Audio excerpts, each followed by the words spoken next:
کہیں گے؟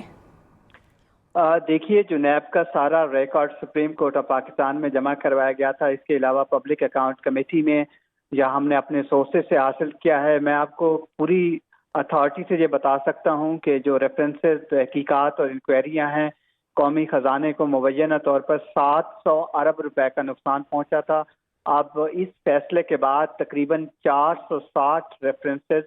270 تحقیقات، 456 انکوائریاں اور 623 جو کمپلینٹس ویریفیکیشن سٹیج پہ تھیں، وہ ساری کی ساری کھل جائیں گی، اور آج سے ہی اس پہ عمل درآمد شروع ہوگا۔ اس میں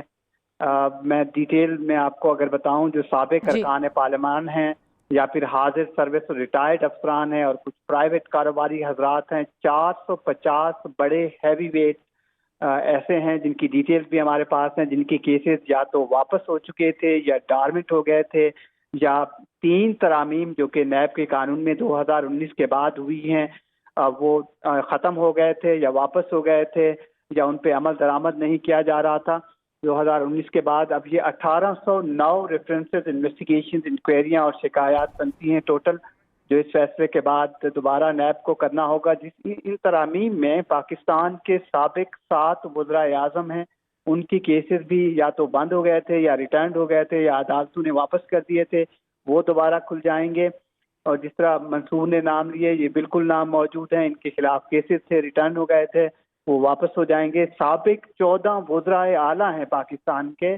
موجودہ، جن کے خلاف کیسز چل رہے تھے، وہ کیسز یا تو رک گئے تھے یا واپس لے لیے گئے تھے، وہ بھی کھل چکے ہیں۔ اس کے علاوہ 3 لیفٹیننٹ جنرل ریٹائرڈ جاوید اشرف قاضی،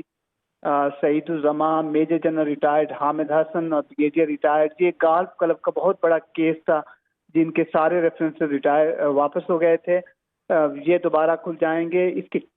علاوہ 670 ایسی شکایات تھی جس میں امپورٹنٹ لوگ شامل تھے۔ نیب کے ریکارڈ کے مطابق 276 کیسز کی جو تحقیقات چل رہی تھی وہ بند ہو گئی تھی،